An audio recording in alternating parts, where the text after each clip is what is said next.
Unit 6 Resource Mobilization Class 12 Entrepreneurship. Resource, what resource is? Resource, anything which has value. कोई भी वो चीज जिसकी कीमत है उसे हम रिसोर्स बोलेंगे. Physical resource, financial resource and human resource.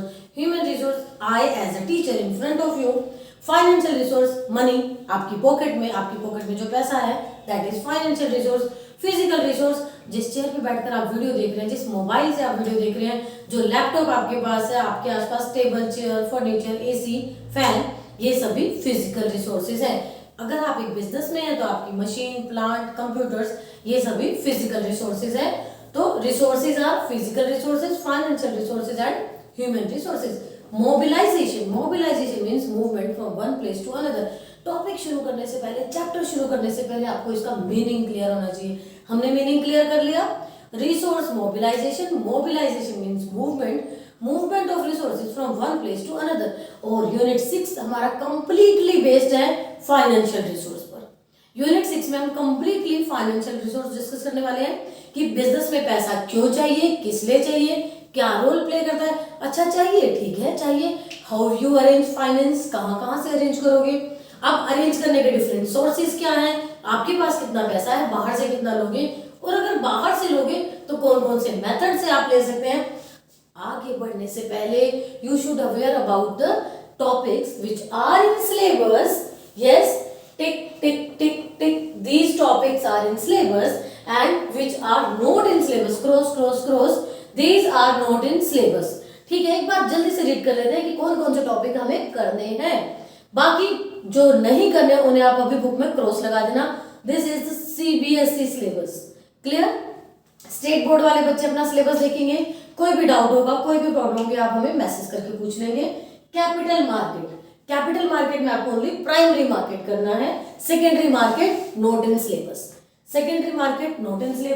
Then angel investors, venture capital, understanding the need of finance in the business, then sources of funds, जैसा आपने बताया कि internal sources and external sources, ways of raising funds in primary market. ये जो primary market हमने की थी, इस प्राइमरी मार्केट में कितने वेज से आप फंड्स अरेंज कर सकते हो. 4 वेज है, वो भी हम आगे डिस्कस करेंगे. आपने देखा ये टॉपिक सिलेबस में है. We have to do these topics, we have to read this and we have to prepare notes on these topics. कैसे क्वेश्चंस आ सकते हैं हम इन डिस्कस करेंगे. सिलेबस में जो नहीं है वो है secondary market. SEBI, what is SEBI? Security exchange board of India, this is not in syllabus. Stock exchange not in syllabus and specialised financial institutions not in syllabus. अभी से अपनी बुक पर क्रॉस कर दो सीबीएसई वाले students. Let's discuss topics.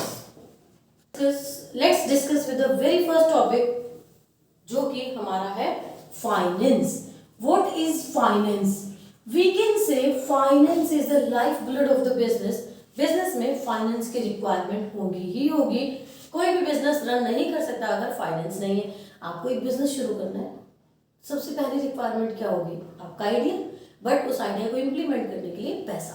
Finance, पैसा कितना आपके पास है, कितना आप अरेंज करोगे. अगर हम पूछे कि फाइनेंस आपको क्यों चाहिए, why? To start a business, to arrange resources, to buy raw material, to hire labours, staff and to complete the production process, for marketing, for sale, for different ways we require finance. अब finance आपको business में कितना चाहिए, कौन कौन से factors पे depend करता है. आपके बिजनेस का साइज क्या है, आपका नेचर क्या. मान लो आपका ट्रेडिंग बिजनेस है, आपको खरीदना और बेचना, आपको कम फाइनेंस की जरूरत पड़ेगी. बट अगर मैन्युफैक्चरिंग है तो ज्यादा फाइनेंस की जरूरत पड़ेगी. इसमें टॉपिक में फाइनेंस टॉपिक से क्वेश्चन कैसे आ सकता है? ज्यादा लॉन्ग क्वेश्चन इस टॉपिक से नहीं आएगा. ओनली 2 मार्क का मैक्सिमम आ सकता है फाइनेंस से. अदरवाइज आपके क्वेश्चन आएंगे कैपिटल मार्केट में ओनली प्राइमरी मार्केट से. क्लियर. सो फाइनेंस पे क्वेश्चंस कौन कौन से आ सकते हैं आपके? फाइनेंस पे क्वेश्चन आ सकते हैं कि why finance is required in the business and how you arrange finance. How can we arrange finance? What are different sources of finance? There are 2 sources of finance. One is internal source. Internal source means आपका अपना पैसा. And another is external source. External source means when we are arranging finance from some external sources. चलिए लिख के discuss करते हैं। Different sources from we arrange finance, जैसा कि अभी डिस्कस किया, internal sources for arranging finance means your own money, आपका अपना पैसा। External sources to arrange finance is capital market, angel investors, venture capital and specialized financial institution, but keep it in mind this is not in syllabus. Specialized financial institution not in syllabus. And what is capital market? Let's discuss is capital market. Capital market can be divided into two parts. Which two parts? Primary market and secondary market. Primary market and secondary market. Primary market is in our syllabus, we will discuss it, and secondary market not in our syllabus, not in CBSE for this term too. Primary market, what is primary market? सबसे पहले आप समझो कि आपको पैसा arrange करना है, आपको फाइनेंस अरेंज करना है, एक्सटर्नल रिसोर्सेज से अरेंज कर रहे हो, क्या कर सकते हैं हम? शेयर इशू कर सकते हैं, पब्लिक को आप अपना हिस्सेदार बना सकते हो। हिस्सेदार कैसे कि प्रॉफिट हुआ तो आप भी हिस्सा ले लेना, लॉस हुआ तो फिर हम सब मिलकर लॉस भुगतेंगे। शेयर्स आपने सुना होगा, शेयर हम डिफरेंट कंपनी के खरीदते हैं, अगर नहीं भी सुना तो लेट्स डिस्कस कि व्हाट आर शेयर्स। शेयर्स मतलब जैसे कि नाम से ही पता चल रहा है हिस्सा, कंपनी में हिस्सा। अगर आपने एक शेयर 10 रुपए की कीमत का खरीदा, like value of one share is ₹10, और जैसे जैसे कंपनी को प्रॉफिट होता जाता है उस शेयर की वैल्यू बढ़ती जाती है। आपका वो 10 रुपीज वाला वन शेयर 1000 का भी हो सकता है, 10,000 का भी हो सकता है, लाख का भी हो सकता है, कम भी हो सकता है अगर लॉस हो, अगर डिफरेंट सिचुएशंस आए। So this is primary market. Let's discuss primary market and primary market की वर्किंग अब हम एक्सप्लेन करेंगे। Primary market is the market which work as the bridge between savers, investors and the borrowers. Borrowers यहाँ पर कौन है? Companies जो आपके हिस्सेदार है। इन्वेस्टर्स कौन है? जो आपकी कंपनी का शेयर खरीदते हैं। आपने बिजनेस शुरू किया था, बिजनेस शुरू करने के लिए आपने अपना पैसा लगाया, दैट इज इंटरनल रिसोर्स, और आप बाहर से भी अरेंज करें, that is external resource. External में हम पढ़ रहे हैं कैपिटल मार्केट, और कैपिटल मार्केट का कौन सा पार्ट हम पढ़ रहे हैं? Primary market. So what is primary market? Primary market is basically to facilitate transfer of resource from savers to entrepreneurs who are taking risk, who are combining factors of production and earning profit. It may be loss, yes. And primary market में जो हम funds arrange करते हैं वो कहाँ कहाँ काम आएंगे, कैसे कैसे काम आएंगे, हम नोट कर लेते हैं। सबसे पहले तो आप प्राइमरी मार्केट से जो फंड्स अरेंज करेंगे उससे अपना न्यू बिजनेस शुरू कर सकते हैं। सेटिंग न्यू एंटरप्राइज, आप बाहर से पैसा अरेंज करके अपना नया बिजनेस शुरू कर सकते हैं। सेटिंग न्यू एंटरप्राइज, ओके ठीक है, आपने तो शुरू कर रखा है, क्या अब आप प्राइमरी मार्केट से फंड्स अरेंज कर सकते हो, फाइनेंस अरेंज कर सकते हो? यस यू कैन डू, आप कर सकते हो। For what? फॉर एक्सपेंशन, आप अपने बिजनेस को एक्सपेंड करने के लिए प्राइमरी मार्केट से फंड अरेंज कर सकते हो। और क्या कर सकते हैं हम? डाइवर्सिफिकेशन के लिए आप प्राइमरी मार्केट से फंड्स अरेंज कर सकते हैं। What is diversification? हमने प्रीवियस वीडियोस में भी डिस्कस किया कि diversification when you are moving to other products, like I am manufacturing this marker and now I start manufacturing of shoes or fence. This is called diversification. So we may require funds for setting a new business or expansion or diversification, और हमें इसके साथ साथ different ways के लिए पैसे की जरूरत पड़ सकती है। बट अगर आपके 2 मार्क का क्वेश्चन आ सकता है ये कि why we arrange funds through primary market, so we will write these 3 points, but don't forget headings plus explanation, then only you will get marks. इसके बाद एक क्वेश्चन आपसे छोटा सा, क्या सिर्फ नई कंपनियां ही प्राइमरी मार्केट से फंड्स अरेंज करेंगी या ओल्ड कंपनीज भी कर सकती हैं? कॉमर्स के स्टूडेंट बहुत इजीली समझ जाएंगे कि जब आप बैलेंस शीट बनाते हैं, आप एक तरफ एसेट साइड लिखते हैं, liability side one side and asset side another side. Liability में आप लिखते हैं ऑथोराइज शेयर कैपिटल, फिर आप लिखते हो इशूड शेयर कैपिटल कि कंपनी जब स्टार्टअप होती है, कंपनी जब रजिस्टर होती है, स्टार्टिंग में ही मेंशन कर देती है कि हम पूरी लाइफ में कितनी कैपिटल बाहर से मंगाने वाले हैं, मीन्स हम कितने शेयर इशू करने वाले हैं। और ऑथराइज शेयर कैपिटल ज्यादा होती है इशूड शेयर कैपिटल से, ये जो डिफरेंस आपको शो कर रहा है, ये शो कर रहा है कि पुरानी कंपनीज भी शेयर इशू कर सकती हैं, क्योंकि उन्होंने स्टार्टिंग में ऑथोराइज शेयर कैपिटल रजिस्टर की हुई है और इशूड शेयर कैपिटल वो धीरे धीरे समय के अनुसार, जरूरत के अनुसार इशू करते रहते हैं। क्या इशू करते हैं? शेयर्स इशू करते हैं। कंपनी इशू कर रही है, फर्स्ट टाइम इशू कर रही है, सबसे पहले इशू कर रही है, कहीं नहीं बिके, किसी ने नहीं खरीदे, कोई सेकेंड हैंड नहीं है। That's why we call it primary market. आप याद करो, इकोनॉमिक्स में आप पढ़ते हो प्राइमरी डेटा, सेकेंडरी डेटा, तो ये प्राइमरी डेटा को आपको फर्स्ट टाइम डेटा था, same as a primary market, first time issue, सबसे पहले इशू हो रहे, कंपनी इशू कर रही है। क्या नई कंपनी कर रही है या पुरानी कंपनी कर रही है? दोनों ही कर सकते हैं, नई कंपनी भी कर सकती है और पुरानी कंपनी भी कर सकती है। कंप्लीट है हमारा प्राइमरी मार्केट में how we arrange funds. Primary market, we are issuing share. आपने बिजनेस शुरू किया, आपको पैसा चाहिए, आपका अपना पैसा लगा चुके हैं, अब आप पैसा अरेंज कर रहे हो, फाइनेंस अरेंज कर रहे हो एक्सटर्नल रिसोर्सेज से। कैपिटल मार्केट हम पहुंच गए। कैपिटल मार्केट में कौन सा? प्राइमरी मार्केट, जो कि हमारे सिलेबस में है। Primary market, how we are trying to arrange money, what are different ways, और क्वेश्चन कैसे आएगा? Methods of flotation of new issue. Methods of flotation of new issue, कितने मेथड्स है? 4। सबसे पहला जो फर्स्ट मेथड है that is public issue.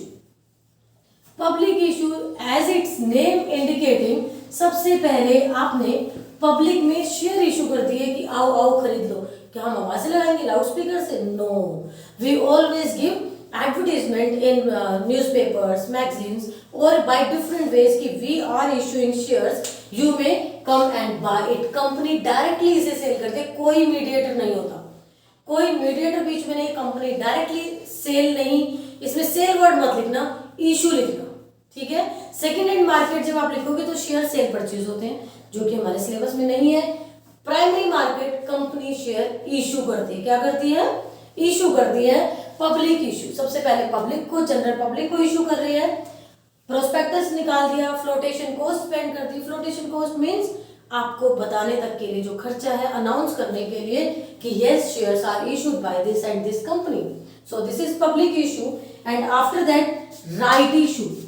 Right issue, existing shareholders को जब आप शेयर इशू करते हैं कि भाई हमने आपको शेयर इशू कर रखी है, ऑलरेडी आपके पास शेयर्स हैं, ऑलरेडी आप हमारे हिस्सेदार हैं और अब हम नए शेयर इशू कर रहे हैं तो आप खरीद सकते हो। That is called right issue. खरीद सकते हो कैसे? एक शेयर होल्डर के पास सिर्फ 10 शेयर है और दूसरे शेयर होल्डर के पास 1 लाख शेयर है, दोनों आपके पास आ गए 500 शेयर लेने के लिए। आप क्या करोगे? क्या दोनों को 500 दोगे? इसी कंफ्यूजन से बचने के लिए हम करते हैं प्रोरेटा बेसिस पे। प्रोरेटा बेसिस, प्रोरेटा बेसिस क्या होगा? प्रोरेटा बेसिस मींस जितने शेयर उनके पास है उन्हीं की रेशियो में आप उन्हें दे दो। जितने शेयर आपके उनके पास है उसी की रेशियो में, जैसे आप 10:1 की रेशियो रखते हो तो जिसके पास 10 शेयर है उसे 1 मिल जाएगा, जिसके पास 100 शेयर है उसे 10 मिल जाएंगे, जिसके पास 1000 है उसे 100 मिल जाएंगे। क्लियर? तो प्रोरेटा बेसिस पे हम शेयर इशू करते हैं और इसे कहते हैं right issue. Private placement, private placement when company issue shares to few sophisticated investors only like LIC, like UTI। Company ने कोई फ्लोटेशन कॉस्ट स्पेंड नहीं करी, कोई खर्चा नहीं किया, किसी को बताने की जरूरत नहीं है, पब्लिक इशू नहीं किया, एग्जिस्टिंग शेयर होल्डर्स को नहीं दिया, राइट इशू नहीं किया। कंपनी ने क्या किया? डायरेक्टली थोड़े सोफिस्टिकेटेड इन्वेस्टर्स को बहुत सारे शेयर एक साथ दे दिए, थोड़े हाई रेट पर दे दिए। That is called private placement. When private placement, when we are issuing shares, we as a company, हमने तो अभी कंपनी शुरू की है, we as a company issue shares to few sophisticated investors that like LIC, UTI and different, that is called private placement। And the next one, last one is 4 हमने discuss किए थे कि 4 methods are there। offer to employees, offer to employees। अपने business में काम बढ़ गया है, हमारे पास ऑलरेडी 100 एम्प्लॉइज हैं, क्यों ना हम इन्हें अपना हिस्सेदार बना लें, इन्हें ही शेयर इशू कर दें। क्या फायदा होगा एम्प्लॉइज को शेयर इशू करने से? वो आपके हिस्सेदार होंगे, उन्हें पता है अगर कंपनी हाई प्रॉफिट अर्न करेगी उनको भी हिस्सा मिलेगा। सैलरी तो मिल रही है, एक फिक्स्ड इनकम है, अगर वो एक्स्ट्रा हार्ड वर्क करेंगे, एक्स्ट्रा कमाएंगे तो ऑब्वियस ज्यादा पैसा मिलेगा, उनका कंपनी में इंटरेस्ट बना रहेगा, स्टेबिलिटी बनी रहेगी, जॉब छोड़ कर नहीं जाएंगे, आपसे जुड़े रहेंगे और आपके साथ मिलकर प्रॉफिट अर्न करेंगे, क्योंकि उन्हें पता है कि सैलरी के अलावा उन्हें प्रॉफिट में भी हिस्सा मिल रहा है। किसके थ्रू? शेयर्स के थ्रू। तो आप इशू कर सकते हैं शेयर्स ऑफर टू एम्प्लॉइज। आप अपने एम्प्लॉइज को शेयर ऑफर कर सकते हैं, सेल कर सकते हैं। यहाँ जो कंडीशन है, आपके शेयर्स की बहुत वैल्यू है, लोग खरीदना चाह रहे हैं, आप बेचना चाह रहे हैं। For methods of primary market, हम क्या बेच रहे हैं? शेयर। अब शेयर है क्या? शेयर है एक हिस्सा। अब हिस्सा किसमें? कंपनी में हिस्सा। अगर आपने कंपनी के शेयर लिए हैं, आपका पूरा हक बनता है, राइट बनता है उस कंपनी के पेपर्स देखने का। आप मालिक हो भाई, पर कितने के मालिक? क्या जाके आप मालिक कुर्सी पर बैठ जाएंगे? नो, जितने के आपके पास शेयर हैं उतने के आप मालिक हो। जैसे कि अगर कंपनी के 10% शेयर आपके पास हैं तो आप कंपनी के 10% मालिक हो। अगर कंपनी के 51% या उससे ज्यादा शेयर आपके पास है तो मेजर डिसीजंस आप लेंगे, आप ओनरशिप में आ जाएंगे। अब बोलो क्या 10% 51% ऐसे कैसे? बहुत एक सीधा सा फंडा है। कंपनी क्या करती है? कंपनी शेयर इशू करती है, पब्लिक को अनाउंस हो जाता है कि दिस एंड दिस कंपनी ने शेयर इशू किया है। अब मेरे पास 1000 रुपए हैं, मैं चाहती हूँ कि शेयर खरीद लो भाई, ये कंपनी तो बहुत आगे बढ़ने वाली है, इसके साथ मुझे भी प्रॉफिट हो जाएगा। अब 1000 रुपए लेकर मैं कंपनी पहुंची। क्या मुझे फिजिकली जाना होगा कंपनी पर? नहीं, आजकल सब ऑनलाइन हो जाता है। मैंने वो साइट खोली उस कंपनी की, वहां मैंने शेयर इशू करे। प्रोसेस हमारे सिलेबस में नहीं है, क्लास 12 बिजनेस स्टडीज में, एंटरप्रेन्योरशिप में प्रोसेस नहीं है, बट सिंपली अपनी नॉलेज के लिए समझो कि शेयर मीन्स हिस्सा, कंपनी में हिस्सा। मेरे पास 1000 रुपए थे, मुझे कंपनी में शेयर चाहिए थे और कंपनी के एक शेयर की वैल्यू 10 रुपए है। आज इशू करने की वैल्यू, जिसे हम फेस वैल्यू कहते हैं। कौन सी वैल्यू? फेस वैल्यू 10 रुपए है और मेरे पास कितने रुपए थे? 1000 रुपए। आपकी कंपनी में इन्वेस्ट करने के लिए जो आपने स्टार्ट की थी, तो उस 1000 रुपए से मुझे कितने शेयर मिल गए? 100 शेयर।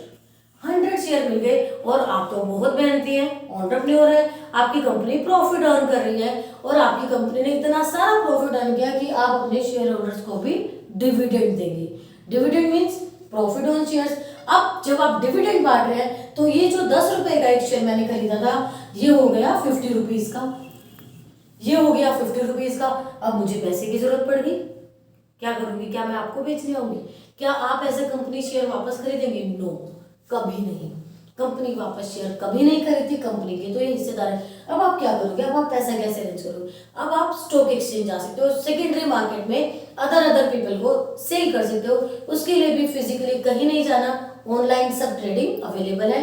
यहाँ अब जब आपके पास 100 शेयर थे, 100 शेयर 50 रुपीज के अकॉर्डिंग आपने अब अपने पैसे की वैल्यू बना ली है 5000। क्या किया आपने? पैसा इन्वेस्ट करा, छोड़ दिया, कंपनी काम कर रही है, कंपनी के लेबर काम कर रहे हैं और प्रॉफिट अर्न कर रहे हैं, आपके शेयर की वैल्यू बढ़ गई। अच्छा, कंपनी क्यों आपको शेयर की वैल्यू बढ़ा कर देगी? कंपनी को क्या बेनिफिट है? आपके पैसे से ही कंपनी पैसा बना रही है। Company has arrange finance from external sources, उसी पैसे से पैसा बनाकर कुछ हिस्सा आपको दिया जा रहा है। Next topic, sources, internal, external. Internal आपका अपना मनी, आपका अपना पैसा। एक्सटर्नल में हमने क्या पढ़ा? एक्सटर्नल में हमने पढ़ा कैपिटल मार्केट, और कैपिटल मार्केट के हमने टाइप्स पढ़े, primary market and secondary market. Primary market and secondary market. Primary market offer for different types, how you are arranging money, what are the ways for different types, what are for different types? These are public issue, right issue and public issue which we are issuing shares to the general public, right issue when we are issuing shares to existing shareholders. Then after that, private placement means when we are issuing shares to some sophisticated investors only. And last one is offer to employees so that they have interest in your business. ये complete हमारा chapter है। इसके साथ आपका एक last topic बचा है कि पैसा हम और कहां से अरेंज कर सकते हैं। Angel investor and venture capitalist. Angel investor and venture capitalist, who they people are? Angel investor and venture capital, two different other external sources to arrange finance. ये कौन है? एंजल कौन है? जो आके आपको पैसा देने वाला है। वो वेंचर कैपिटलिस्ट कौन है? जो आपके साथ पैसा लगाएगा और आपको एडवाइस भी करेगा ताकि आप ग्रो कर सके। एंजल इन्वेस्टर्स, वेंचर कैपिटलिस्ट, सिर्फ यही टॉपिक आपका बचा है, बाकी कंप्लीट है। इसके अलावा जो कुछ भी सिलेबस में, nothing is there in your syllabus. आपके जो चैप्टर में है एंजल इन्वेस्टर, वेंचर कैपिटलिस्ट, हम नेक्स्ट क्लास में करेंगे। Thank you.